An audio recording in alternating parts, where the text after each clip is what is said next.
boqonnaa 20. Dubbatamu jedhe.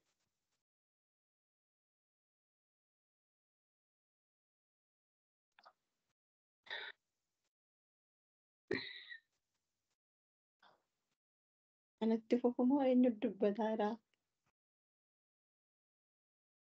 Ergaasii darbaa jira jedhe itti fufu.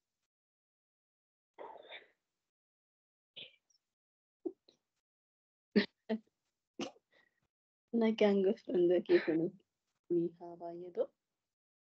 Galanni Waaqayyoof haa ta'u. Bakkee kanatti boqonnaa 20 irratti Waaqayyoon nu gargaaree maqaan isaa kan eebbifame ta'u yaada afuuraa keessa taaneeti dubbii sagalee Waaqayyoo isa jiraata walii wajjin ilaalla. Galanni Waaqayyoof haa ta'u.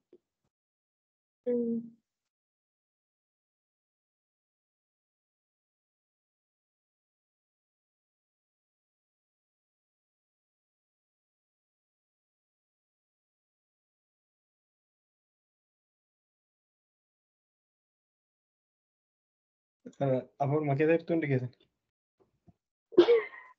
Sagaleen kun dhagahamaa jira miti?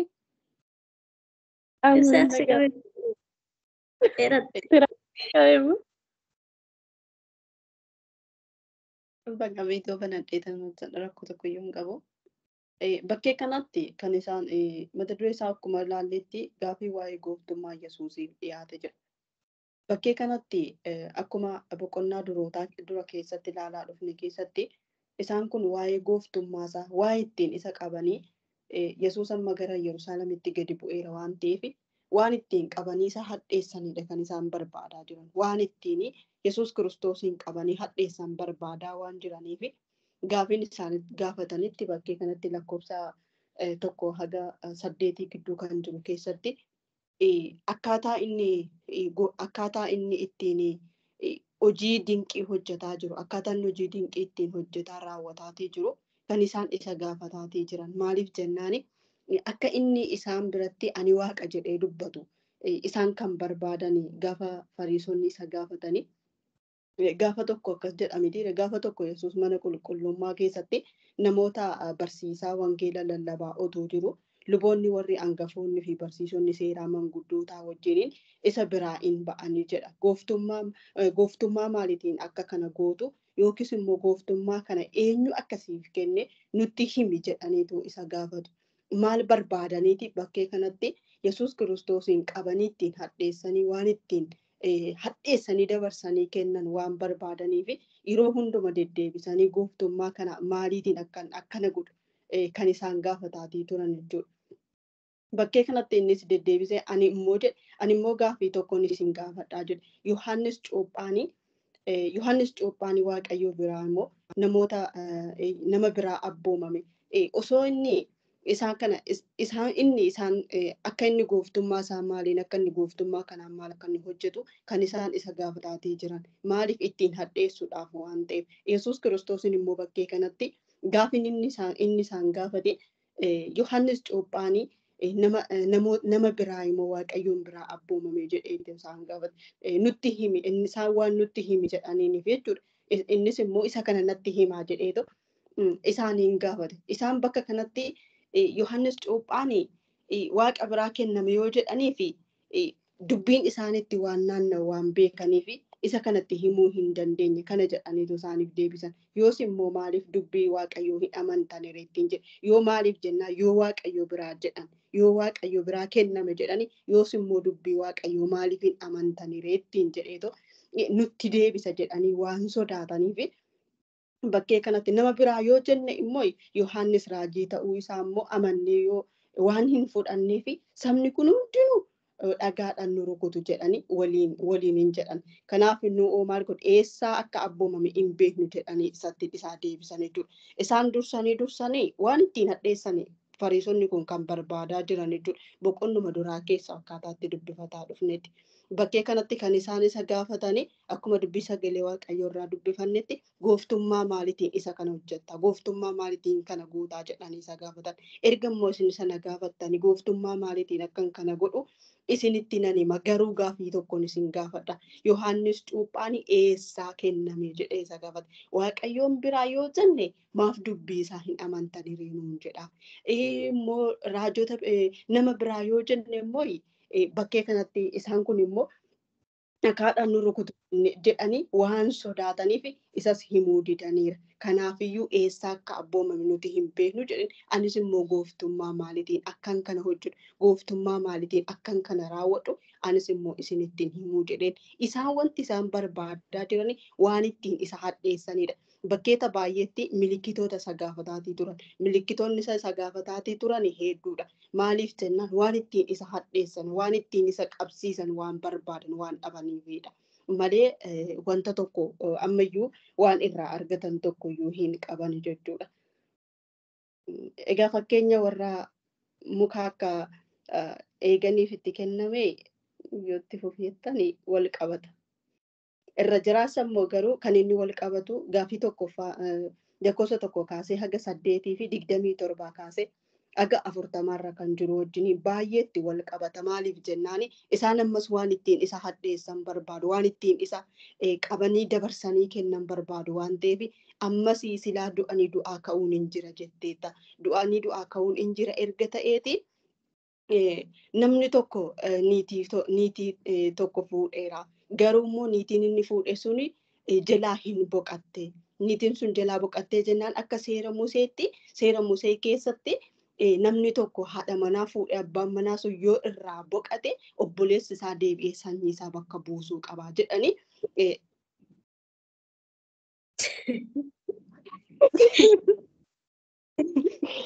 Gooftaan sana eebbisu. Eebbifamii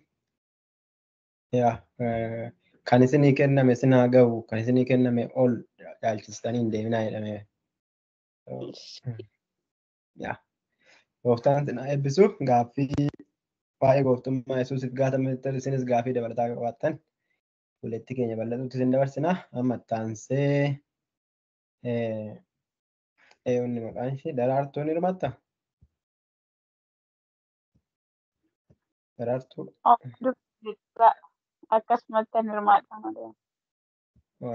Namni kan biraa misgaanaadha carraan kennu si'a lama na shawwadee. Caaltuu hin hirmaattaa?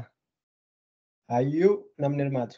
Namni fakkeenyummaa warra muka wayinii akka eeganiif itti kennamee namni nu ibsuu barbaadu. Tigist Buzee Dafaatee ana jedha.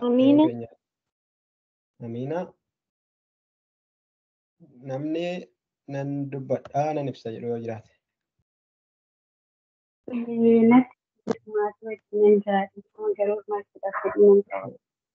Okay.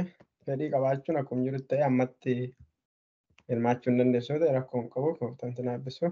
Dhuma irrattis immoo yoo carraa biraa arganne hin dandeessa. Nama kan biraa namni gochuu barbaadu hin jira yoo ta'e. Yoo ta'uu baate warra manaatti hin deebisa.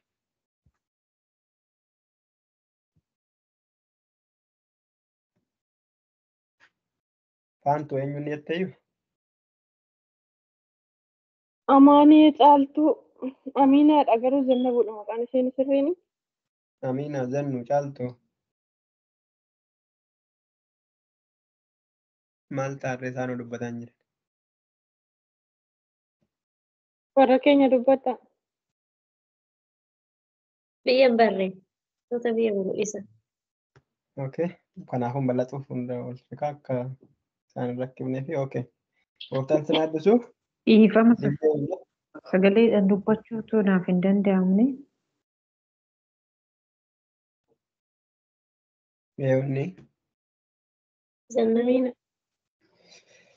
Barreeffamaan dubbachuutu siitaa jechuudha. Okay. Haa ta'u gooftaan sana eebbisu. Inni itti aanu fakkeenya warra muka wayinii akka eeganiif itti kenname misgaana deemte. Misgaanatti hin deebisaa. Misgaana.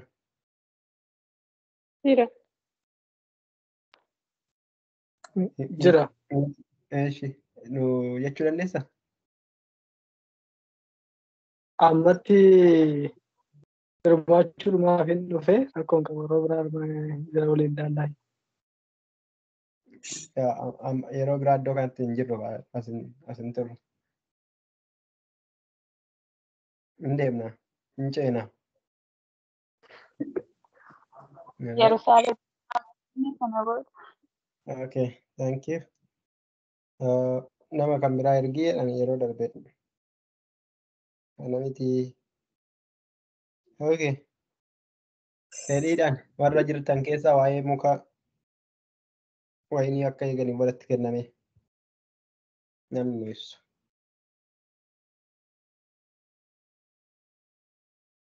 Fedhiidhaan. Manatti deebi. Manatti deebi alaabaa galle ol. Anis. Ibsi gooftaan eebbisutti fufi. Sana booda qo'ee achitti naa qabi. Sana booda faantuun gaaffii waa'ee mootii gabbaruu sirriitti badambiidhaan seeraan nu ibsa. Okay. Sana booda hirpasaan yoo daqiiqaa hirpasaa yeroon kennume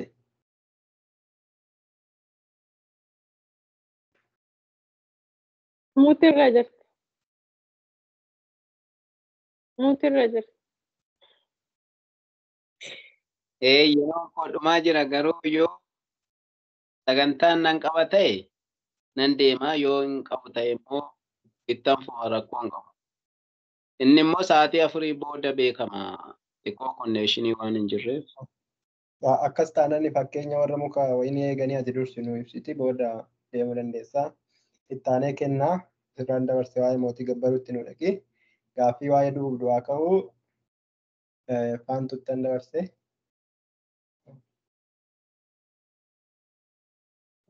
Lak kennaa dhumtaa rakkoon qabu waa'ee nan ibsa.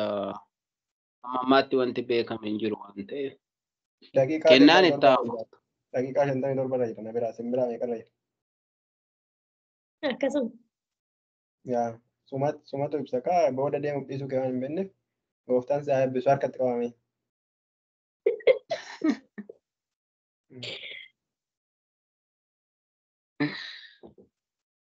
Bakka kennuutti fufiqa.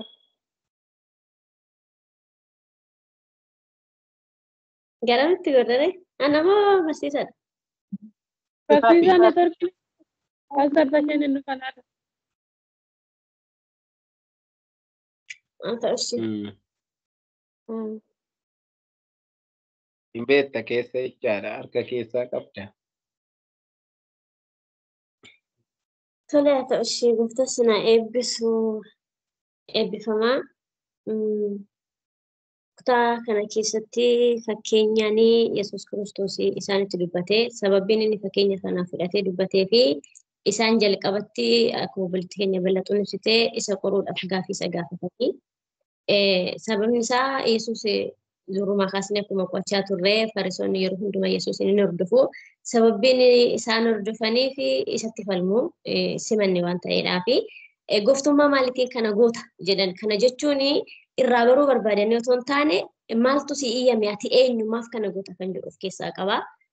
Inni garuu gaaffii deebisee isaan gaafate gaaffii sana waan isaaniif deebisneef obboleettiin keenya ibsite innis immoo isinitti ni mude.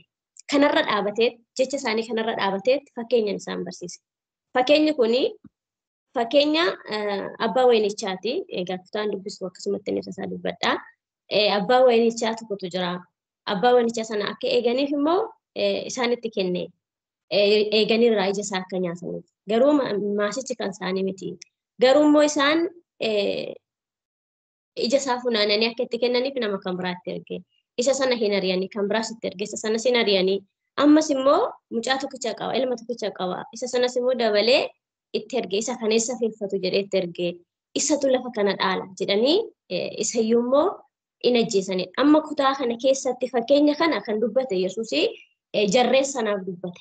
Waa'ee hojii isaanii gocha isaan godhaa jiran kana jalqaba Musee irraa ka'ee amma Yohaannis cuuphatti kan jiru gocha isaan hojjetan sana hunduma isaa fakkeenyaan isaanitti. Waaqayyoo raajota darbanii isaanitti ergaa ture. raajota darban mootonni isaanii sabni isaanii raajota dhagaa hin turre mootonni isaanii raajota ajjeesaa akkasuma immoo hidhaa gidirsaa turanii achumarraa as dhufee waaqayyo ammas saba kana waan jaallatuu fi saba kana waan barbaaduu fi karaa baay'ee deddeebi'ee isaan gorsaa isaan barsiisaa ture. Isaan garuu raawwatanii hin dhaga'an waaqayyoof hin dhaga'anii ammallee garaa irraa hin kutanne ilma isaa tokkicha isa jaallatu dabarsee Yesuus Kiristoos isaaniif erge. Hojiin kun kan ilaallatu Fariisota jalqabaa kaasee luboota hangafoota barsiisota seeraa isaan kun eenyu warra iddoo aarsaarra hojjetanii maaliif yoo jenne isaanii nyaanna isaanii yookaan immoo faayidaa isaanii iddoo aarsaa keessa yookaan mana waaqayyoo keessa waan ta'eef isaan faayidaa mataa isaanii malee waa'ee dhaloota jireenyatti geessuu fi ofii jireenyatti galuu keessa yaada isaanii keessa hin jiru jechuudha. Kanaaf fakkeenyi waa'ee waynichaa kun saba waaqayyoo akka ta'etti fakkeenyi immoo hojjettootaa suni raajota darban akka ta'e fakkeenyi ilmi tokkichi ilmi namichi qabu kan abbaa waynichaa qabu ergame sun immoo Yesuus Kiristoos akka ta'etti kutaa kana keessaa kan hubannu isumayyuu safeeffanne gaafa isaa argan inni lafa kana dhaalu isa silaatti jarreen kun akkuma Yohaannis cuuphanii otoo Yesuus hin dhufin karaa tolchee namootatti yaada garaa geeddarannaa labsee yeroo itti Yesuus dhufe immoo ana booddee kan dhufu anarra hin caala gad jedheeyyuu kophee miila isaa hiikunaaf hin ta'u jedhe. Maaliif inni gad of deebisee isa isa booddee dhufu sanaaf immoo karaa qopheesse.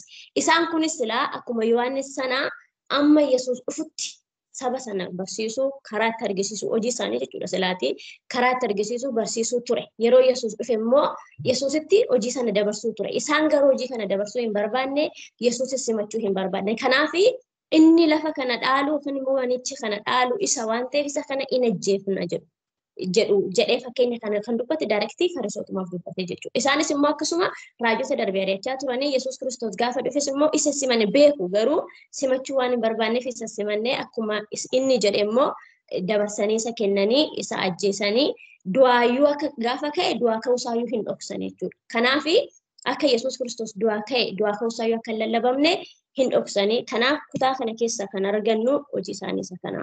Yeroo sana kan ture daayirektiidhuma asitti fakkeenya kun daayirektiidhuma hojii isaanii fakkeenyaan itti hime.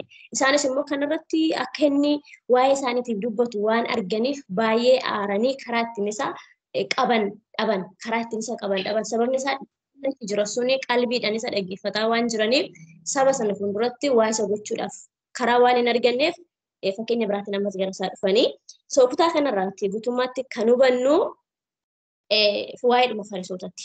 Isaan Yesuusin simachuu hin barbaadanii fakkeenyi sun waa'ee raajota darbaniiti waynichi sun saba waaqayyooti ilmi tokkichi jaallatamu sun immoo kan tokkichi abbaan qabu kan erge Yesuus Kiristoosidha. Kanaaf guutummaa kutaa kanarratti kan hubannu kanuma akkanaa galitti kanaaf immoo yoo jiraate namoonni kan biroo itti dabaluu dandeessu. Anaaf akkanaa galitti isa kana ilmi tokkichi sun Yesuusidha. Isa immoo dabarsanii kennanii ajjeesanii inni immoo ofii kennuuf jedhee ulfina isaa gad deebisee waaqummaa isaa dhiisee dabarfamee kennamee kutaa kanarraa kan hubannaa eebbifama. Kanaaf yoo jiraate immoo namni kan biraa itti dabala. Yesuusin qoruutti moo? Waa'ee dhagaa gufannaati ta'a. Waa'ee mootii gabbaruu bira otoo hin ga'iin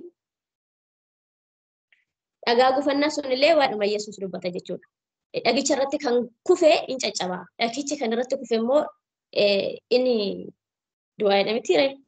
Innaa kanaaf waa'een dhagaa sunillee dhagaa gufannaa suni Yesuus waa'ee ofiisaati. Baay'ee isaanii itti gufatan. Silaatti itti gufachuu qaban turanii garuu itti gufatanii kanumatu naa gala naaf galchaa ta'u kanaaf itti dabalaa eebbifama. Gooftaan sana eebbisutti dabaluu otoo hin ta'in gaaffii warri qabdan hundumtuu gaafadhaa booda gaafattu qopheeffadhaa. Namatti aanu. Tole gooftaan sana eebbisu eebbifamaadha. Egaa Yesuusii fi qorumsi ittuma fufaa deema. Gooftaan eebbifamu. Gooftaan sana eebbisee kallattuu fi kenna. Egaa kutaa kana keessatti immoo lakkoofsa 20 irraa kaasnee ammas qorumsa argina. Kanaafis isaan isa gaaduuf turanii waan inni dubbatuun isa isa qabatanii gooftummaa isa biyya bulchuutti dabarsanii kennuudhaa fi keettoo nama nagaa of fakkeessanii caqasanii itti kaa'atanii jedha. Egaa kutaa kana keessatti kan isaan gochaatii jiranii Iyyesuusumaan qoraatii jiru. Iyyesuusiin akkas jedhaniini yaa barsiisaa dubbii dubbatte kun hundumtuu sirriidha. Dubbiin ati dubbattuu fi barsiifni ati barsiiftu qajeelaadha. Akka ta'ee nuyi beekna nama otoo waliin caalchisinii barsiiftaa jedhaniini.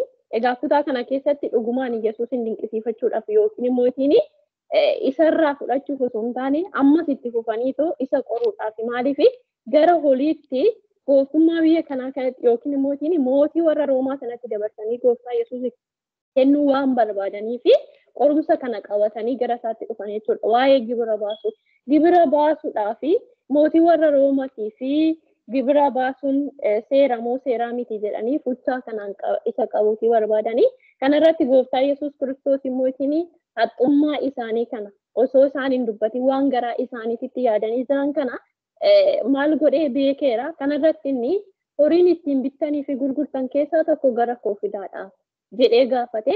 Kanarratti isaanis horii sana itti argisiisanii milikkita maalii ofirraa qaba yookiin caafata eenyutu ofirraa qaba jenna kan warra Roomaa jedhan. Kanaaf kan mootichaaf ta'u mootiidhaaf baasa. Fakkeenyaaf amma biyya keenya irratti egaa lafarraa wanti argamu mootummaadhaaf waa'een lafaa kan mootummaa waan ta'eef lafichi gabareen maal godhaa mootummaadhaaf gibira hin baasaa kan waaqayyoof ta'u yookiin mootiin furnoo waaqayyoo kan ta'u waaqayyoof hin baasaa kan waaqayyoof ta'u waaqayyoof kennaadhanii jedheen gooftaa Yesuus Kiristoos kanarratti egaa isaan deebi'anii kana dinqisiifatanii calma jedhan malee dubbii biraatiin isa qabuu hin dandeenye jedha. Kanaaf kutaa kanarratti waa'ee gibiraatiin deebisanii isa qoruu barbaadanii dhugumaan barsiisa Yesuus Kiristoos kanatti gammadanii ajaa'ibsiifatanii osoo hin taane isa qoruu barbaadaniiti. Caafata keessatti immoo nama waliin caalchisin kan jedhu jira macaafa seeraa keessatti jechuudha. Kanaaf isa sana qabatanii isa qoruu barbaadanii jechuudha. Kanaaf immoo kana dubbadhe kutaa kanarra. Gooftaan si eebbisu. Waan sitti gaafii ta'es jechuun gaafachaa. Namoonni immoo gaafii isinitti ta'es immoo gaafii keessan qopheeffadha. Gaafii baay'ee akka qabdu naan galaafan jee. Sirraa beekamannaa tokko akka gaafii qabdu. Nyaara qabattee namni nagarii yaada akkanuma. Gooftaan isin haa eebbisu. Okay. Maanni wali isaanii torkiin Alright. Namoonni hundumtuu hirmaachaa jirtu yaada gaaffii qopheeffadha. Kan itti aanu gooftaan isin haa eebbisu hirphasaatu fudhate.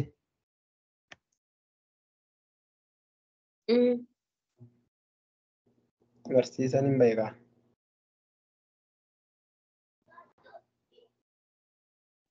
Isin bira jira ana bira hin jiru. So yoo jiraachuu baate natti hima. Isin bira hin jiru yoo ta'e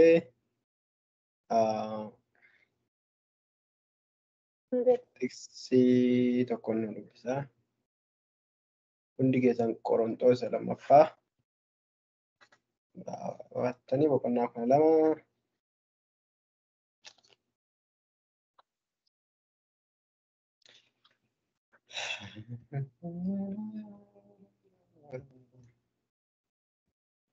Boqonnaa 12. Boqonnaa 12 keessatti Phaawulos boqonnaa tokko Qorontosuma jalqabaa irratti sirnaa jalqabu waa'ee of jajuu, waa'ee ol of qabuu, isinii gaddaa yuusii kaasee yuuti waa'ee Zakkiyoosii ilaalchifte isin yeroo waamtan namoota akkamii akka turtan waan beektaniif of hin jajinaa waan jedhudha. Wanti nu jijjiire Waaqayyoodha waan ta'eef jechuudha. Of hin jajinaa waan jedhu isa kanaa miti garuu wannoonsa boqonnaa 12 irratti garuu wanta Waaqayyo isatti mul'iseen Waaqayyo waan guddaatti mul'isee wanta waaqayyo isatti mul'iseen garuu of jajuu akka inni hin qabne yeroo garaa garaatti waan baay'eetti mul'isee kutaa sanatti maal jedhaa nama bantii waaqaa keessaa bantii tokko lama darbee sadaffaa isaa galee tokkoon argee namichi kun qaamumaan ol fudhatamee fooniin haa ta'u hafuuran ta'uu hin beeku jedha. Waggaa 14 dura kiristaanni tokko akkas godhee nan argee jedha. Achittis immoo mootummaa waaqayyoo keessa akka inni tureen argee jedha. Achi keessatti mul'ata yeroo adda addaa mul'ata adda addaa guguddaatti agarsiise jechuudha. Namni tokko jedha eenyudhaan akka yeroo isaatti beekasoo akkas jedha. Kana hundumaa argeen wanti nan arge kun garuu waan dubbatamuu qabu miti. Waan namatti hin dubbatamne waan akkasiin argee jedha. Warri Ortodoksii baakgiraawundii qabdanii የማይናገረውን ነገር ወደ እርሱ ተናግረዋል waan akkasii jedhu. Wanta dubbii namatti dubbachuu hin danda'amne tokkotu ishiitti dubbatame jedhu durbee Maariyaatti. Kana jechuun waan namni baachuu hin dandeenye ishiidhaaf bakka qobaatti mistira ta'e kan mul'ateef jechuudha. Akka isaan Wuddaasee Maariyaamiin natti fakkaatu isa miti garuu kutaa kanatti Phaawulos waan jedhan nama kanaa nama waggaa 14 dura waggaa 3ffaatti ol fudhatamee fooniif hafuura ta'uu isaan hin beeku garuu dubbii namatti dubbatamuu hin dandeenye tokkotti dubbatamee waa'ee kanaatiif immoo of jajuu nanaaf naa ta'a. Garuu otuma of jajuu barbaadu immoo of jajuu hin danda'u jedha. Sababii ofan jajammoo jedhee yoo nan yaaduu barbaade jedha. Waraansatu na keessa jira na dhoowwaa jedha. Waraansichi seexana biraa natti dhufe. Seexanichi ammoo waaqayyoota natti ergee. Waraansi seexanaa kun immoo na dhukkubsaa dhibeedha. Dhibee kana immoo akkanarraa kaasu si'a sadiin kadhadhee si'a sadanuu innaan kadhadheetti garuu waaqayyoo narraa hin kaafne garuu deebiseera.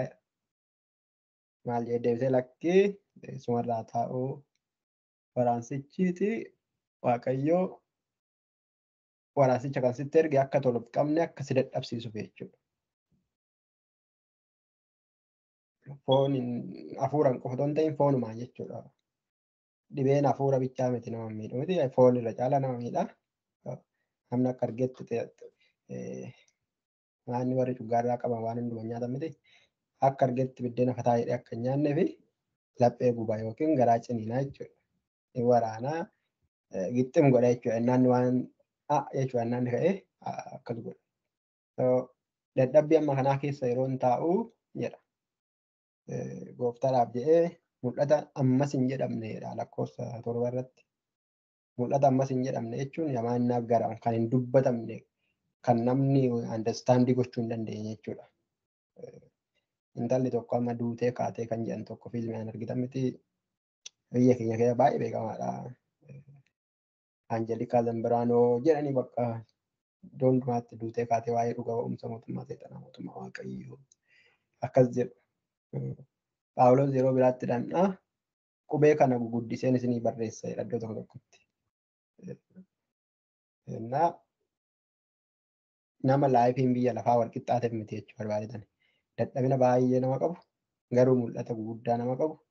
Mul'ata guguddaa isaa immoo isa nuti guddaa jennee meejarii irra keenya otoo hin ta'in isa ammas jedhamee lakkaa'amuu hin dandeenye wayii nama qabu. Garuu ammas jedhamee lakkaa'amuu hin dandeenye immoo otoo qabu nama immoo dadhabaa. Dadhabaa jechuun isa nuti hafuuranii somnee waaqayyoof jecha gadi jennee an dadhabduu kee dadhabaa kee jennuu miti. Qaamumaan dadhabaa jechuudha bakka dadhabaa eenyu jechuu akka barbaade ilaalee onnoo jechuu kan hin dandeenye akka barbaade gochuu kan hin dandeenye tokko jechuudha. Namichi qaaman akkanatti dadhabee bukkutaa'ee caccabee jedhu kun boqonnaa 9:8 irra booda yoo ilaaltan saafela ture. Nda'uum ajajaa ture. Nda'uum gooftummaa waa'ee gooftummaa kaasuufan isin dhage. Gooftummaa qabaa, xalayaan kennamee fi ragaa qabaa, sartifikeetii qabaa, kiliiraansii qabaa, mirga ajjeesuu qaba. Mirga ajjeesuu kitaaba barreessanii mirga ajjeesuu qaba. Nama cimaa amma kana ta'u gaafa gooftaa fudhatee mul'ata amma kanaa fudhatee jedhu gaafa mul'anni jalqabni isaa waaqayyo gaafa itti mul'atu mul'ata jechuu abaannus iddoo sanaatti mul'atu maal jedhee yeroo yerootti kan siif ta'u sitti mul'isaan deemaa jedhee kakate. Malee bartoota bira baratee dhaqee hin baranne digirii isaa jechuudha. Wangeela isaan irraa dhaqee hin qo'anne dhaqee eenyu hin jenne. Wangeela kallattii ani Yesuus irraa fudhatee tollee akka amma gubbaadhaa gadi bu'ee jedhan ta'e isatu gubbaadhaa gadi bu'e kallattii. Malee namni illee hin jibne bartoota iyyuu waliin barre yeroo dheeraa booda tajaajila booda wal bare. Nama ammasi cimaa amma kanaatu deebi'ee gadi namummaa keessaa gadi dhumee gaafa namummaan koo keessaa kun gadi dhumu immoo namummaan kun inni kun gadi dhumu namummaan koo inni keessaa naaraa jedha.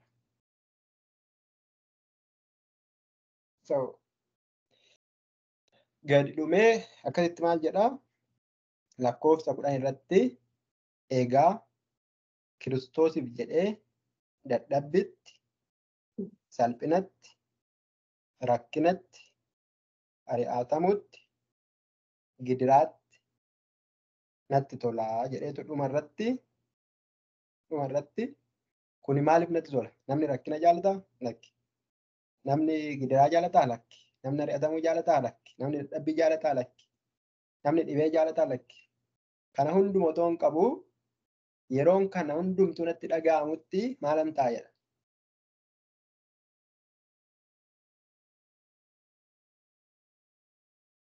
Nan jabaadha. Yaa, argitanii? Bakka yeroon rakkadhutti nan jabaadha. Yeroon dhiphadhutti nan jabaadha. Yeroon ari'atamutti nan jabaadha. Yeroon dhukkubsadhutti nan jabaadha. Yeroon beela'utti nan jabaadha. Sababiin yeroo akkasiitti jabaadhuuf jecha natti tolaa jedha. Isa akkasiitti jiraachuun. Ana otoo ta'ee waan jiraachuun natti tolu isinitti immoo hin beektu isin hin beektu. Abdiitti maaltu tola akkamitti otoo jiraatetti tola yoo ta'e hin beektu isin. Garuu Phaawulositti akkamitti jiraachuun akka tolu laala. Phaawulos gaafa dhukkubsate Waaqayyoon galateeffachuutti tola jechuudha. Sababni isaa hin jabaata waan ta'eef. Maaltu isa jabeessaa?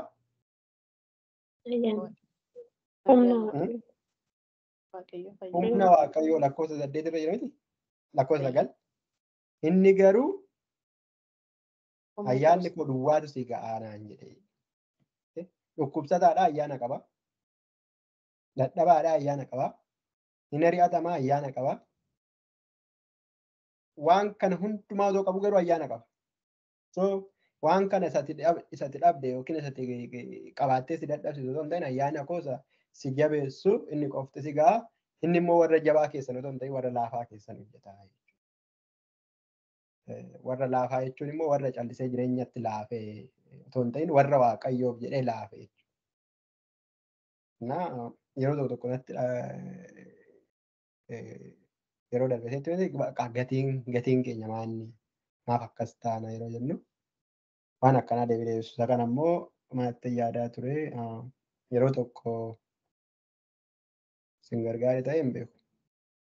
Hojii biyya lafaatti foon nama dadhabsiisa miti. Hojii biyya lafaatti innaa dadhabna foon nama dadhabsiisa. Namoonni ijoolleen ormaa fataayanii jiraatanii otoo ittiin qotiin otoo hin qotin jiraatu baay'een isaanii. Amma namni tokko asuma kaalkuleet godhee ammuma birrii doolaara meeqii godha. Isin garuu waggaa 20 godhate hin dandeessan. Hin dandeessan. Nutis akkas. Naa yeroo tokko yeroo reefu amannu amantaan biyya keenyatti cimaa waan ta'eef baay'ee wannoo miti. Namni hin deeggaru waan ta'eef tajaajilaan hin jiru. Eenyuun hin jiru. Hundumtuu tajaajilaan nu tajaajilus nu wajjin waaqeffata. Nu wajjin faarfata. Nu wajjin daaqoniidha.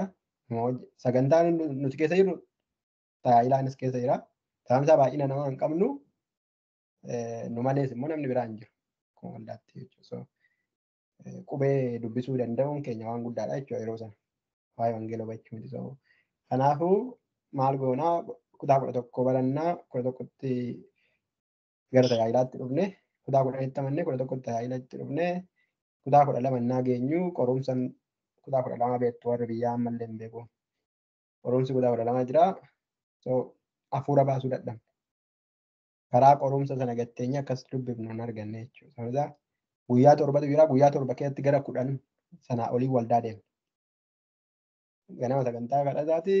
Waalitti sagantaa akkasiiti. Sabooddee immoo galgala sagantaa waaqeffannaa 7 waan akkasii jira. Sagantaa dargaggootaa, sagantaa qo'aariitii, sagantaa kanneen daaqonootaa kanneen waan hundumaati. Guyyaatti 2-3 waldaatti deemna. Achi barumsa. si barataadha laala barataadha maatii bira teenyeen barannu nuti akka keessan fagoo deemnetu baranna. So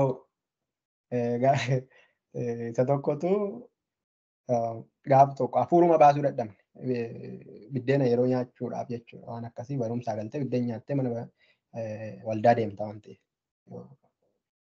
Isa dadhabnee jennaani waldaa deemnaa jirraayyuu yeroo sana biizii ta'uu jecha isaa hin beeknu amma jecha biizii isa jedhu hin beeknu nuti amma ijoolleen amma hin beeku isaan elementarii ta'anii garuu nuti jecha isaa biizii ta'uu akka ibsatan hin beeknu.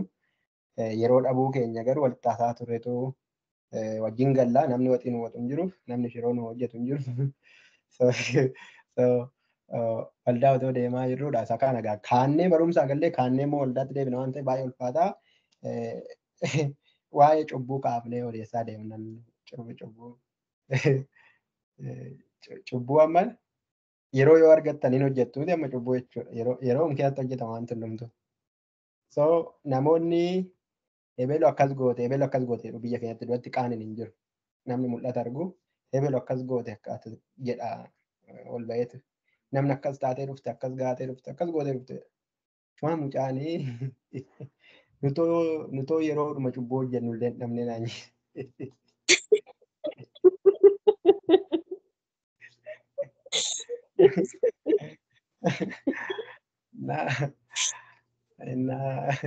Cubbuu hojjechuu dhiibsitnee yookiin ayyaanni nu baay'atee osoo hin ta'in kan cubbuu dhiibne maaliifi yeroo isaa dhabne bakka yeroo dhumaa teenyee cubbuu hojjennu jechuudha.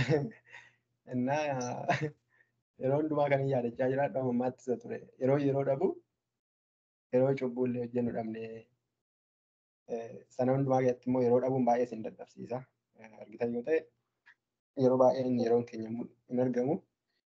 Garuu waaqayyoof jenneeti yoo ta'e waaqayyoo achi keessatti akka nu jajjabeessu akkas hubattanii fi yoo waa isin gargaareedha jedhan yaada koo keessa deddeebi'ee jennaan tarii nama tokkollee gargaaruu hundaa'een jechuudha gooftaan sinaaf ibsu gara qo'annaa keenyatti deebina. So mucichatu isin dhugumaati yeroo dhabne bakka baay'ee nyaachuu waa'ee hin biraa hafe otoo cubbuudhaaf daqiiqaa tokko wayii qabaatanii daqiiqam tokko sana kan cubbuutiif dhabne malee nuti amma cubbuu ayyaanatti nu baay'atee nu dhowwe miti yeroo sana. Yeroo tokko tokko namni gaafa yeroo argatu fataa jedhee cubbuu hojjeta. Yeroo qabdan taanaan daqiiqaa kan argattan jechuudha waan gaarii hafuun hin ga'u. Ayyaanni isin haa baay'atu. Jennee hirphataa gooftaan isaa eebbisus eeguutti turre.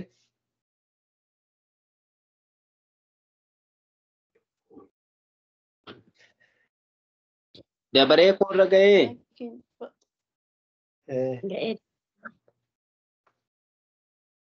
Bokkaan tokko baay'ee roobaa jira garuu isinitti dhaga'amnaan rakkoon qabu nanaasaa. Ammuma roobaa isin darbee sumata achi dhufe ta'a.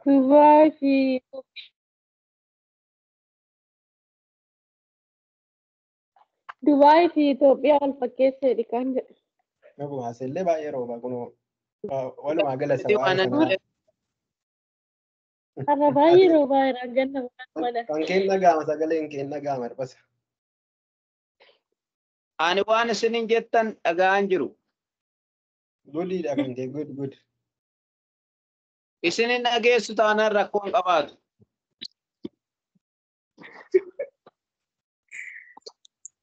Warri dhageessan akkas jedhaa.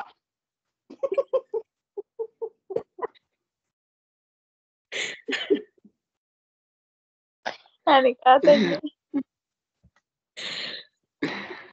Okay. Tole gooftaan sinaa eebbisu lakkoofsa 27 irraa kaaseen itti fufaa hanga 40tti naa kenname jedhee yaada. Egaa waa'eedhuma gaaffii jarri gaafatanii deddeebi'ee kutaa kanarraa lakkoofsa boqonnaa 20 irraa kaasee gaaffiidhuma jarri dhiyeessan gaaffii jedha. Egaa gaaffii isaaniitti waaqayyo deebi'aa kennu malee mee lakkoofsa 27 irraa kaasee gaaffii waa'ee du'aa ka'u kana jarri gaafatan ilaalla. Lakkoofsa 27 irraa kaasee kana booddees jedha waa'ee mootii gabbaruu gaaffii dhiyaate booda gaaffiin biraa dhiyaate warri Saduqootaa keessaa jarreen tokko dhufanii warri du'aa ka'uun hin jiru jedhan Yesuusin gaaffii gaafachuu dhufaniidha. Warra saduqootaa jechuun garee wayiitu ture, garee amantaa wayiitu ture. Isaan tokkoffaa du'aa ka'uun hin jiru warra jedhanidha. Du'aa ka'uun hin jiru jechuun du'aa booda jireenyi hin jiru jedhanii amanu. Lammaffaa kan isaan ittiin beekamanii seera Musee 5 qofatti amanu. Macaafa qulqulluu keessaa seera Musee 5 qofatti malee hin amanan. Isadha akka macaafa qulqulluutti kan isaan ilaalanii adeeman seerota 5 qofadha.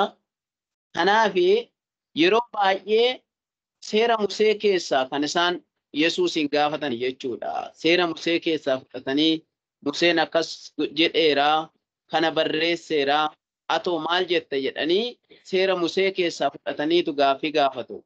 Har'a seeruma Musee keessaa fudhatanii maal godhanii dhufanii gaaffii gaafatanii jechuudha. Yaa barsiisaa namni tokko niitii fuudhee dhalootoon godhatiin du'e.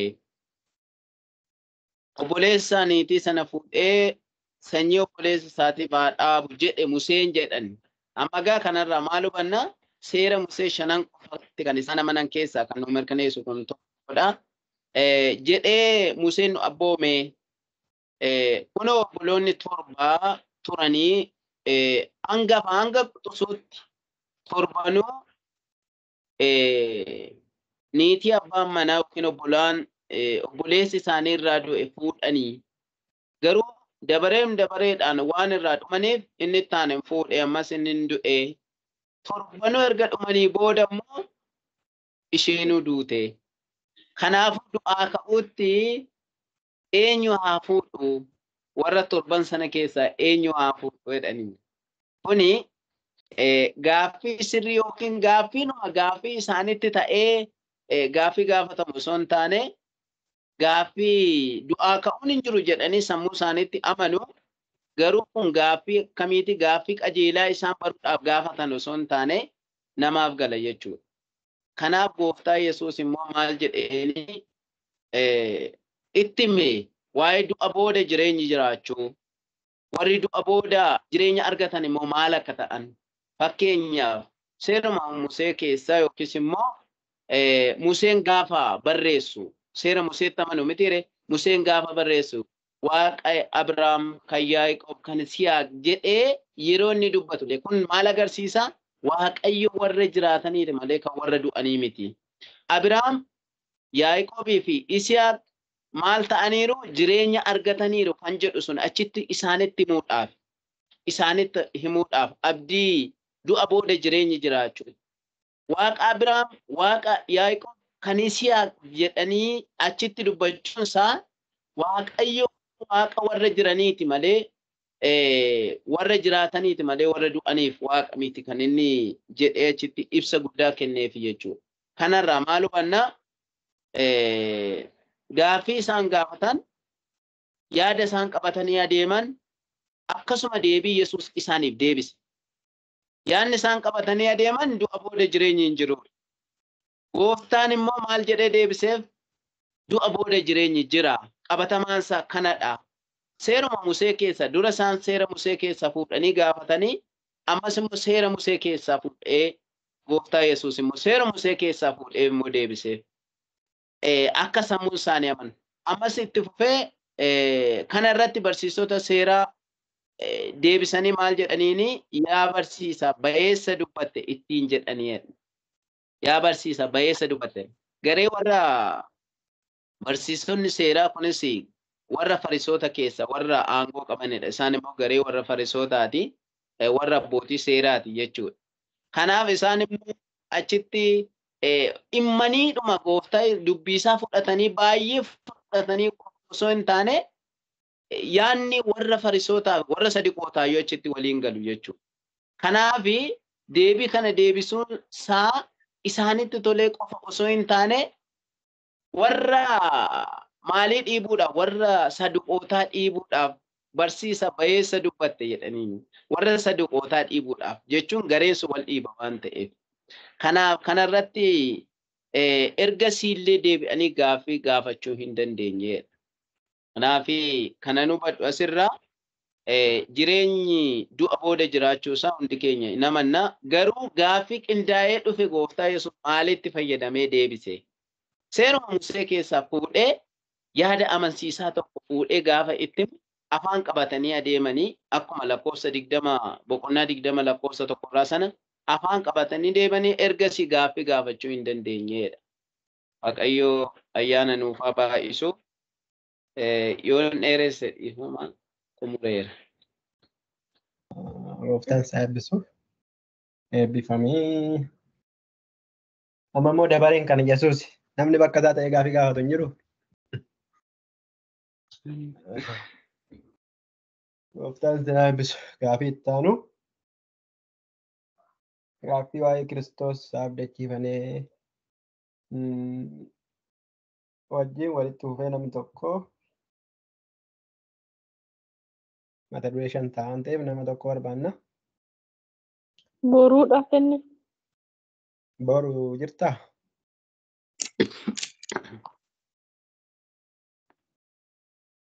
Boru. Sagaleen kee cufamaadha.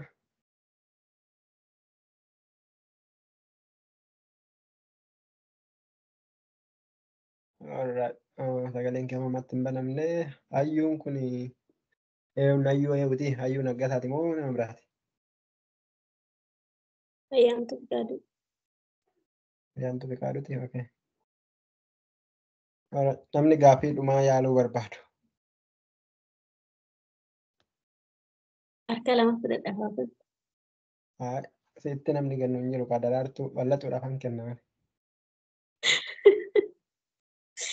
Bal'atuu ati ishii dhumaa fudhadhu kenna. Ati ishii dhumaa fudhadhu. Bal'atuun garuu gaaffii waa'ee Kiristoos isaa abdachiifamee qofaa fudhattu. Bal'atuun kennaan 45 irraa kaasetu ennaa ishiin xumurte gootaa daqiiqaa 5 adda adda irratti. Ani isa kana duruman dubbiseera. Anattuu yoo gaaffii ta'a ture. Maaliif jennaan maaliif ilma Daawit naan jedhani kan jedhu kana anattuu gaaffii ta'a ture. Maarree deebii deebisaniif yeroo kanaaf siin jennee ani. Isaan macaafata keessa deemee ilaaleera. Dhugaa dubbachuuf bakkee kanatti gaaffii waa'ee Kiristoos isa abdachiifame kan jedhu kanarratti Yesuus garuu attamitti namoonni Kiristoos ilma Daawit jechuu danda'u jedhee isaan gaafateera. Asitti immoo anayyuu dhugaa dubbachuuf gaaffii natti ta'eera jechuudha. Daawit immoo macaafa faarfannaa isaa keessatti akka jedhu goofticha kooti gara mirga kootiiti hamma ani diinota kee ejjata miila keessiif na godhutti jedhe. Egaa Daawit gooftaa koo jedhee erga isaan waame attamitti immoo ilma isaa ta'eere jedhee isaan gaafateera. Yeroo hundumaa ilma Daawit waan jedhaniif ilma Daawit inni jedhame kuni sababa maaliitiif akka ilmi Daawit jedhame kuni anaaf illee ifanaaf hin taane ganaan isin eeggadha malee jechuudha. Hin qoramte. Dhuguma gaaffii itti aanu. Gaaffii itti aanu itti darbee. Gaaffii itti aanu itti darbee. Walitti qabu moo tokkicha kiyyoo dubbadha? Kan kee bichaa dubbadha malee ishii gaafanna malee deebinee nuti gaaffii yoo ta'e ishii gaafanna malee. Xiqqoo diina keenya dhiphisuun barbaadu. Akka lama dubbadhee darbisan ture rakkoo hin qabu. Yoo fuudhee sitti fides itti dabaltaa dhuma irratti. Namoonni hundumtuu dhaggeeffatanii Yesuus bartoota isaatiin barsiisota seeraa warra wayyaa dheeraa uffatanii lafa haaraa deeman. Amma kutaa kana irratti kan hubannu yoo dubbisuu baadhee wayyaa yeroodhaa fi barsiisonni yeroo tokko kanaan duratti waa'ee barsiisota seeraa isaan barsiisee ture Yesuus. Isaan wayyaa dheereffatu. Wayyaan dheereffatanii isaan uffatan kun seera yaadachiisuudhaaf isaaniif kenname karaa Musee. Seera lakkoofsaa keessatti hin arganna. Ta'ee Lewwota keessatti kana keessatti hin arganna. Namoota kanarraa akka isaan of eeggatan. Isaan ofii isaaniitiin wayyaa dheereffatanii uffatu. Garuu dubbi isaanii, hojii isaanii, gochi isaanii gaarii akka hin taane. Lakkoofsa 47 irratti isaan warra fuuncaa eeggatanii bultoo haadha hiyyeessaa duraa fixan. fakkeessaadhaaf immoo kadhata isaanii dheeressaniidha. Egaa isaan kanatti yakka caalutu itti muramaa. Jalqaba irratti lakkoofsa 9 irraa kaasee waa'ee isa kanaa tuqee darbeera jechuudha. Waa'ee wayinichaatiin wal qabsiisee jechuudha. Abbaan wayinichaa sun immoo yeroo dhufe akkam isaan haa godhure kan jedhe sana keessatti waa'ee jarreen kanaa ammas Yesuus tuqeera jechuudha. Lakkoofsa 16 keessatti jechuudha. Kanaaf jarreen kun fariisota kutaa kana keessatti kan argamu fariisota barsiisota seeraa jechuudha. Irraa akka isaan of eeggatan isaan hojii isaanii sirrii miti, gochi isaanii sirrii miti, adeemsi isaanii sirrii miti. Isaan uffanni isaan uffatan kun kan isaaniif kenname seera yaadachiisuudha.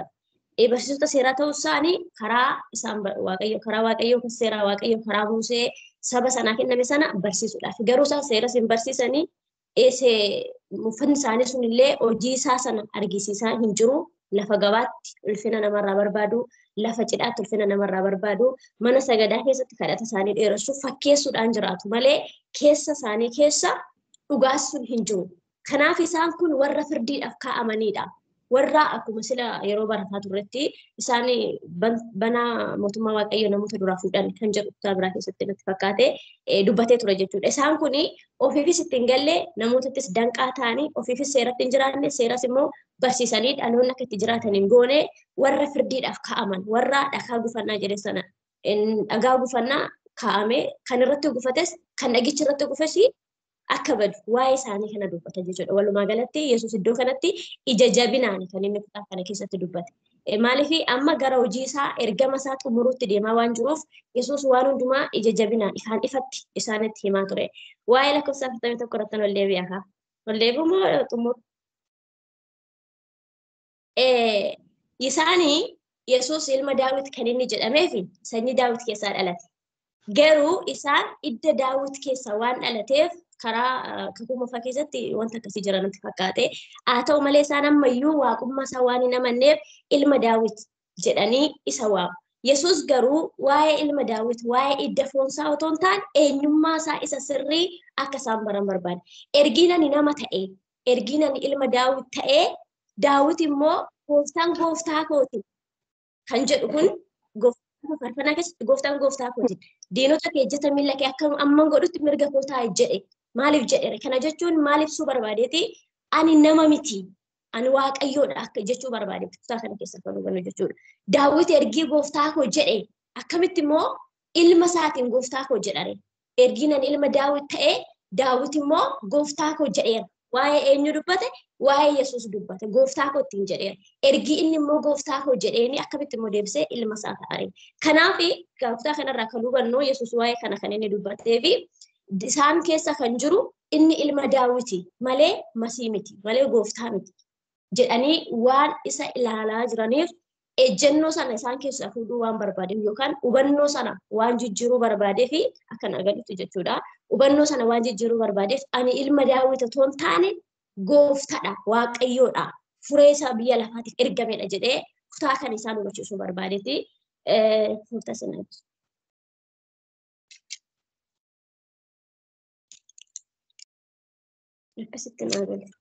Gooftaan guddaa isin haa eebbisu. Gaaffii kennaa irrattis kan qabdan gaaffii qopheeffadhaa. Amma aayidiyaa isaa gaafadhaa.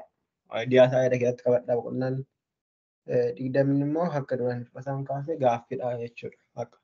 Amma wanti hundumtuu bitaatti galee Yesuus waan godhu akka kana duraa dhoksaatti baay'ee guddaa jiru. Gadda laalleerra macaafota Maatiyos kan biraa keessatti bifa addaatiin immoo sirriitti gadi fageenyaan barreeffameera ta'a. Garuu asitti gubbaa ishee qofa Luqaas kan inni tuqe jedhan akka mootii tokkottidha kan inni seenee.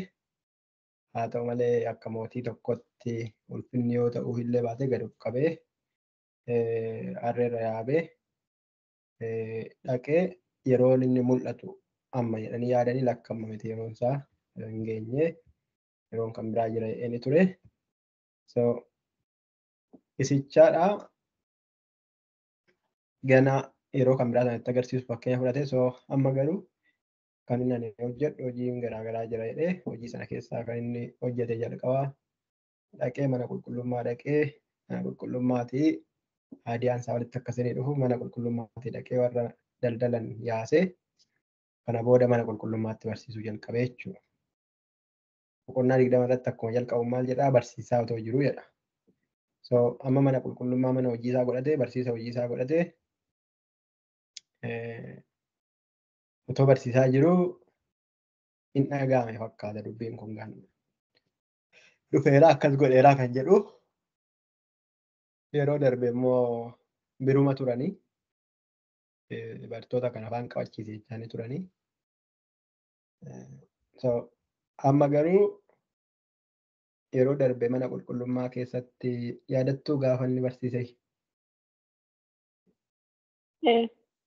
Boqonnaa keessatti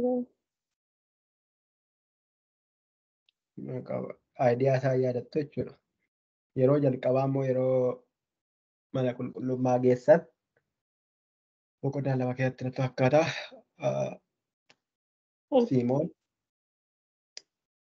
Simoon namni waaqayyoo sun maal akka inni jedhee yaadattu.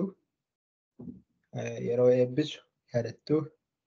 Yeroo biraa immoo yeroo yerootti deemanii gara achitti naqu yeroo umurii 12 ta'e immoo mana waaqayyoo keessatti dhaqee achitti akka hafee badee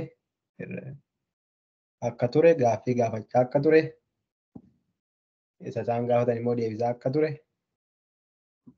umurii sanaan gaaffii gaafatee gaaffiidhaaf immoo deebii deebisee jennaan namoonni baay'ee dinqamanii kun ilma eenyuti amma jedhette jechuudha. Yeroo sana barsiisota kana wajjin ture jechuudha. Waaw bravo good jedhu yeroo sana jechuudha.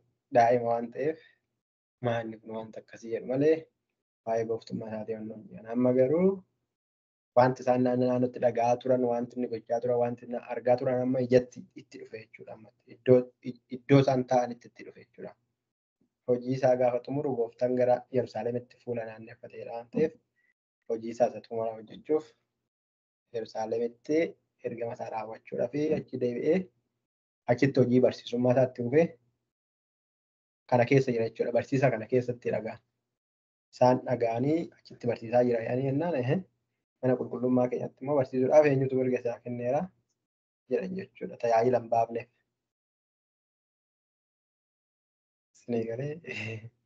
Yookiin akka keessummaa yookiin akka keessummaatti dhufee keessummaa dhalaa nama kana achi bahiitii waa dubbadhu obboleessaa waan dubbattu yoo qabaatte hin jenne naffeerre yookiin immoo tajaajilli isaa kan torbanii irra hin buune kan waggaas hin qaqqabne tajaajilum namaa dhiisee cabsee tajaajilaa jira jechuudha.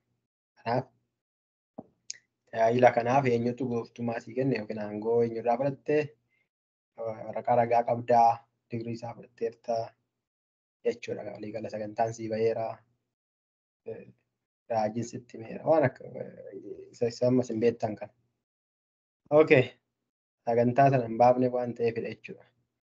Okay, so isa kaanitti hidhanna. Kana booda gaaffii isaan gaafannaan gaaffii isaanii innis gaaffii gaafate. So tokko walqixa ba'an immoo zeeroodhaan ba'an immoo tokkoof zeeroodhaan ba'an. Tokkoof zeeroodha. Tokkoof zeeroodhaan jettee namni kan bira. Zeeroo kan bira. Tokko walqixa. Isaaf sunis hin deebifne asiis hin deebifne. Walqixa. Walqixa ba'anii yaada kee jirte bal'atu. Isaanis hin deebifne. Homaa waliin hin deebisne. Waluma qixa ta'an. Jabaadhu dhaabadhu amajaa kosiin jedha. Okay. Alright. Gooftaan sin hambisutti yaada. Yaada. Innaa deebii sana immoo innaa darbanii amma immoo inni itti aanu waa'ee maalii ture? Fakkeenya kenneef deebii hin deebifne garuu fakkeenya kenneef. Lakkoofsa 19 irratti maal jedha?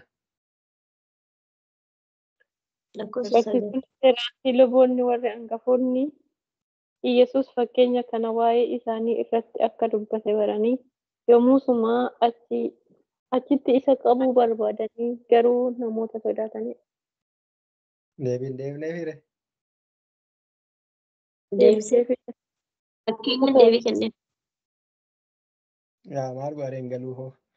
Okay, so fakkeenyaan deebii kenneefi fakkeenyaan yeroo kennuuf jarri kun understand hubatan moo ni hubanne? Hubatan hojii maal ta'eef. Okay, so kana booda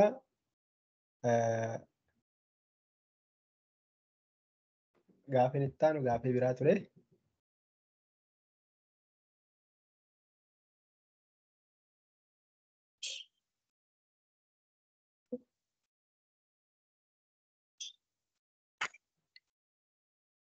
Sagantaa gaaffii wal gaafachuu irra maanuu kennaan deemin abdii. Hin deemne asuma hin jiru. Deeme jettanii hin gammadina. Otuma jennuu banamaadha. Banamaadha. Naan jiru isin bira jiraanaatu kontiroolii isin gochuu hin danda'u. Haasa'uu dandeessu isin yeroo nani onnoo jedhu. Isin cufee miti kanan deemu waan ta'eef jechuudha gooftaan kanaafis jidduudhaniini. Asii yoo natti haasa'an cufuu danda'a isin qo'achuu dandeessu. Ani karaadhuma isinii banaa jira malee isin qo'achiisaa hin jiru laani. So kana booda immoo Yesuus kan jedhamu tokko akkasiidha miti maal godhe barsiisota afaan qabachiise jedhaniin karaa tokko isaatti finnaan karaa tokkotti fideedhaan jedhanii dhaga'an jirra.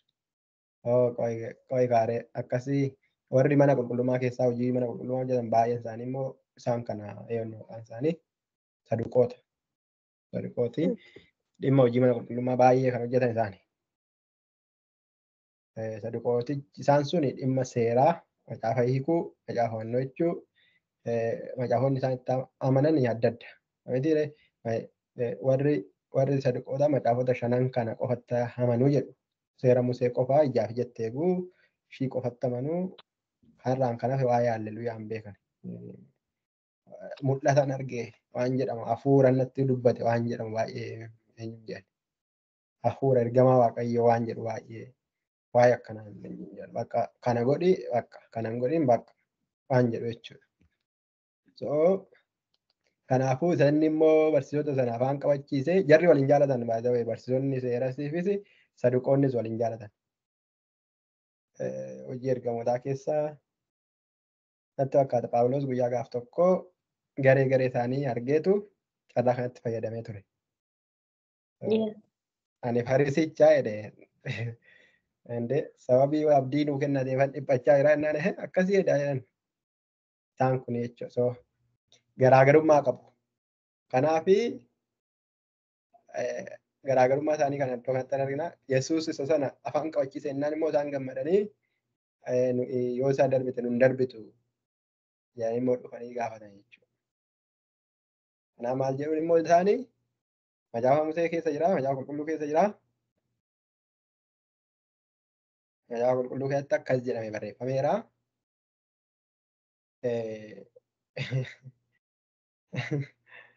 Waa'ee keessan dubbata gaa. So akkas jedhee barreeffameera. Akkas jedhamee isa barreeffame kana garuu riyaaliitiin qaamaan lafarra jiru immoo dubartiin hiikuu dandeessi yoo ta'e caaffata abbaan manaa kenneefiin hiikti yookiin immoo hunda'uu hiikunsaa biraa haafuuti irraa du'a. Yoo irraa du'e immoo seerri immoo barreeffamee jira namni kan biraa teessoo isaa haa kaasu. Barcuma kaasuu biyya keenyatti hin jira wanta akkasii. Teessoo isaa kaasuun irra jira waan ta'eef ijoollee isaa guddisuutu irra jira, dhaala isaatti boqsiisu irra jira. Feerii miti garuu akka biyya lafaatti yoo ilaalle. So akkas gochuutu irra jira nama hin jaalanne fuudhuu qaba. Nama torbatu akkasitti du'ee jedha. Dubartii nama torba ofirraa ajjeefte kanaaf maal jedhu biyya keenyatti. Abaaramtuu.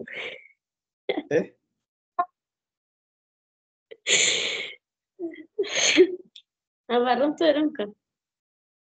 Abaaramtuu kan biraa namni beektan jiru. Dubbachuu afaan hin beeku.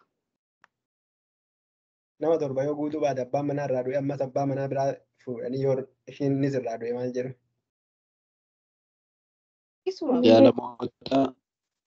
Hedduudhuuni kaa namni biraa deebi'ee fuudhu namni sadi irraa du'u. Maaliif fuudhuu dida jettanii yaaddu?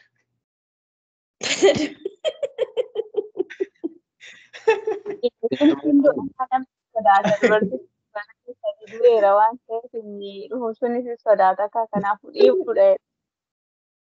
Hin du'a nan du'a. Sakana wantu si gubee innaan ibiddaa jedhe sakana innaan isaa. Innaa otoo arguu du'atti hin deemu jechuudha. So akka kanaadha kanatu nu mudate. Osoo gaama gaan du'u jettee du'aa ka'u jettee bakka okay. Eddan du'u jettee du'aa ka'u jetteeti edda du'aa ka'ee booda amma nama hin gaddisiisu haadha mana akkatti jaalatan nama akkatti jaalatan nama torba fuudhuunsaa. Kun immoo kan caalatti nama gaddisiisu immoo biyya lafaatti waliin hin jiraanne biyyuma waaqatti illee waliin jiraanne ani abdatanii na'an namni torba dubartii tokko haadha manaa kooti waliin na'e jedhaniitu gaafatanii jechuudha Yesuus. So sana booda Yesuus lakki mootummaa Waaqayyoo keessatti nama gaddisiisa garuu nama akkanatti jaallattan kana mootummaa Waaqayyoo keessatti wajjin hin jiraattan taana maal bu'aa qaba jireenya bara baraatti wajjin jireenya bara baraa dhaalla jennee yeroo tokko yeroo amantiin nu guutu wal qabannee jireenya bara dhaallaa jettu abdii Yohaannis kennaa koottaa meeddoo hin faarfannaa koottaa jennee maatii achitti argina jennaan yeroo arginu bakka faazar jedhee tan harkatti maradha jechuudha. So akka kanaadha yeroo achi jirru waa'ee akka ergamootatti jiraanna akka hafuuratti jiraanna qaamni keenya kun hin jijjiirama namummaa haalatti malee waa'ee fuudhaa waa'ee heerumaa hin jiru. Kanaaf amma yoon si arge atis yoon akkuma koo mataa qabdaa jechuudha.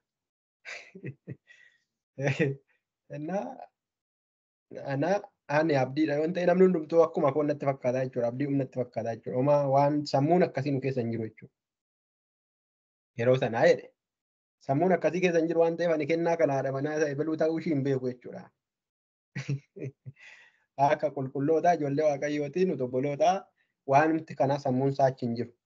Nama ittiin yaaduu dandeenyu. Namni haadha manaan fuudha jedhee kan inni ittiin yaadu achi hin jiru. Asitti haadha manaan naafuun waa'ee qabeenya ishii, waa'ee jireenya ishii, waa'ee waan hundumaa yaanna yeroo achi ga'u garuu sammuun keenya hin jiru akkasii sun. Kanaaf akkasiidha. Jedhee deebiseefitu. Asirratti gaafii. Anaa miti kan ibse yaada isinii kennu kan akka gaafiin namoota baay'eetu itti oole deebiseefitu nuti innaa sana ijoollee waaqayyoo jedhamna malee du'uudhaaf hin daganaa nun barbaachisu jedhe kana du'uudhaaf hin daganaa nun barbaachisu jedhe edda du'e deebi'ee du'uu nun barbaachisu jedhe ammas du'a kan biraatu jira jechuudha. So haadha manaa keenyan beekna taanaan ammas du'e kan biraa jira jechuudha. Hin beeknu yoo ta'edha kan lammatan duun jedhee sana booda amma immoo inni kakuu moofaa keessaa amma kakuu moofaa keessatti baay'ee isaanii kan nu rakkisaa jiru. Haalleluuyaa Yesuus akkasiidha Waaqayyo jajadhaa maan haalleluuyaa jechuun akkasumatti. Haalleluuyaa hiikansaas Waaqayyo jajadhaa jechuudha. Karaa onaa keessa bishaan nan baasa akkas jedha. Asiin akkasitti antarsa akkas jedha karaa si fuulduraan baasa harkaan si qaba. Isa jedhu dubbifne malee akka Yesuusitti inni kakuu moofaa keessatti karaan baasa jedhu kun isa sitti karaadha dhugaadha jireenya jedhu sana ta'inna jennee wannoo isaa hin beeknu jechuudha. Walitti akkasitti walitti qabnee hin beeknu. Kakuu moofaa keessatti haalleluuyaa Waaqayyo jajadhaa innaan kakuu haalatti xuneetti haalleluuyaa Waaqayyo jajadhaa. So karaan baasa siin jedha Waaqayyo jennaan asittis karumaan baasa jedhe inni tajaajila malee isa kakuu haaraaf kakuu moofaa sana akka itti walitti ga'e eenyu inni ilaan achitti Waaqayyo karaan baasa jedhe isa kana. Inni kun immoo laasa kana hin jenne. Yesuus garuu maal godhe? Waanuma hin fakkaanne dhala amma kun. Museen kana yaadee hin dubbanne ta'uu danda'a. Museen Waaqayyo isa jiraata yaa'u isa jiraatadha maqaan qabu isa jiraatadha. Akkanumatti. So kan garaagarummaa ittiin adda baafnu isa lubbuu qabu isa jiraatu isa bara baraan jiraatu isa ture isa amma jiru isa ganaa ammas jiraatu warra kaan irraa adda kan ittiin goonu malee Waaqayyo waan jenneef adda gochuu hin dandeenyu. Atis Waaqayyo jettee moo gaafachuu dandeessa kan biraa muka hojjettee. So Waaqayyo sana isa kami jennaan isa kan Abrahaam jedhe. Abrahaam du'e bakka kana booda hin dhume like Sababni isaa Waaqayyo itti fufee jiraata waan ta'eef kan ilma isaatii kan Isihaaqiti. Isihaaqiin du'e. Isihaaq immoo du'e. Waaqayyo immoo ammas ennaa Abrahaamis ture ennaa Isihaaqis du'e waggaa amma kanaa jiraachuu hin danda'u. Abbaan tokko du'e waan isaa wajjin du'a. Kana booda waaqa ta'uu hin danda'u. Namichi du'e maatti waaqa ta'a. Ilakki amma immoo darbee waaqa Yaaqoob yookiin Israa'el jedhe. Museen kan inni akkana jechaa jiru jara jaan argeeti.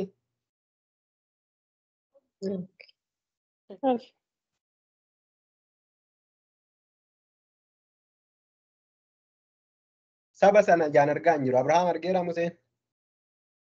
Nagaa. Isihaaq. Nagaa. Yaaqoob. Yaaqoob. So otoo hin argin waame jechuun waaqa warra du'aniiti jechuudha. Jarri du'aniiru. Miti? Yaadni isaa isin dhufe. Jarri du'an. Garuu otoo wanta waaqayyo du'uuti sila waaqa warra du'aati jechuudha. Yeroo tokko na tajaajilu waaqa warra du'anii warra jiranii isa inni waa'ee firdii isa bara dhumuuti. Malee amma iddoo kanatti waaqa warra jiraniiti malee kan isa du'e miti jedha. Yeroo Museen jiru sana ani isa jiraatudha kan jedhuuni waaqa isa kamiidha jedheen isa kani Abrahaamii isa kani Yaaqoob isa kani Yisihaaqidha. Gini immoo amma Museetti haasaa jira. So kanaafitu waaqa warra Museen fa'ii Abrahaam fa'ii Yisihaaq fa'ii Yaaqoob fa'ii jiru jechuudha bakka. Edda waaqayyo inni isaan wajjin ture amma deebi'ee Musee isa jirutti haasaa jiraate ta'e jarri du'anii waaqayyos du'ee wajjin hin darbine edda ta'e jiraata darga ta'e jarri sun jiraachaa jiru jechuudha. Malee siistemni ittiin inni Abrahaam beeku hin jiru Museen. Waliin argine waliin beeku. Macaafni qulqulluun hin barreeffamne isatu barreesse akka jedhamu. So wanti isaaf kaa'amee waaqa abboota keenyaa waaqa Abrahaam waaqa Isihaaq waaqa jedhu hin jiru. Isa jiraataa waan ta'eef waa'ee isaanii isaan bira jira akka nama bira jirutti dubbatee wannoo godha malee jechuudha. So okay inni kun rakkoo hin qabu. Waaqayyotu waaqa Abrahaam fa'ii ta'e abbaa isaanii abbaa ta'eef waaqayyotu. Garuu amma immoo rakkoon inni Yesuus gaafate faallaa isaati. Waaqayyotu abbaa ta'e moo ilma ta'e Daawitiif? Gooftaa koo jedhe abbaa ta'e jedhame akkamitti kan ta'uusa kanaati. Yesuus kan gaafate akkuma Abrahaam, Isihaaqii fi Yaaqoobiti Daawitiifis waaqayyo abbaa ta'e jedhe moo waaqayyo akkamitti immoo Daawitiif ilma ta'e jedhe asitti faallaa miti? Isaan sanaaf waaqayyo abbaa keessan kan Abrahaam kan Ebeluudha abbaa ta'eef isaan sanaaf gooftaa ta'eef. Akka akkas ta'etti immoo isaan namarraa dhufe erga ta'e Daawitiifis gooftaa ta'a. Garuu immoo macaafnis namoonnis ilma jedhu. Ilma Daawit. Waaqayyo abbaa keenya jedhanii otoo waammatanuu akkamitti immoo ilma ta'ee waamame macaafa qulqulluutti jedhe. Kunis macaafa qulqulluu keessa jira. Inni isaan gaafatanis achuun keessa jira. Inni asii gaafatus achuun keessa jira jechuudha. So kakuu moofaa keessatti kakuu haaraa keessatti hojii ergamoota keessa himattanii yeroo Pheexroos lallabu maal jedhe? Waaqayyo jedhe Daawit waa'ee Daawiti. Daawit du'eeraa jedhe. Tortoreeraa jedhe. Waa'ee isaanii yaadattu. Garuu foon koo maalitti hin kennitu jedhee jedha. Foon koo tortoratti hin kennitu jedhee jedha. Amma gaa Daawit ennaa faarfatu. Foon koo tortoratti hin kennitu jedhee yoo faarfate foon eenyuti jennee yaanna nuti.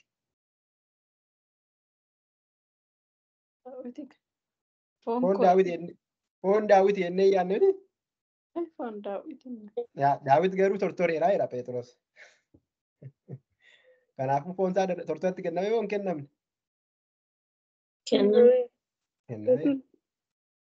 Argitanii kakuu moofaa wajjiniin kakuun haaraan nuun galle akkatti hin jedhu. Daawit foon koo kan inni jedhu waa'ee foon ofii isaatii miti. So amma waa'ee foonii bira hin jirru. Kanaaf Yesuus Daawitoo gooftaan gooftaa kootiin jedhe. Gooftaan tokko jira. Inni immoo gooftaa kootiin gooftaa lammataan jira jedhe. Akkamitti immoo deebi'ee ilma Daawit immoo ta'a gooftanii jedhe. Walanqattee dhagaa'insaa. So akkasitti akka kennaan ibsitetti bifa sanaan jenneetu sana booda barsiisota seeraa kanaa fi wannoo kanaa warra akkanaa kanaa wal akkanaa qaqqaba kanaa irraa of eeggadhaa jedhee kan kutaa barsiisa isaatii daqiiqaa 59 irratti xumuree jedha.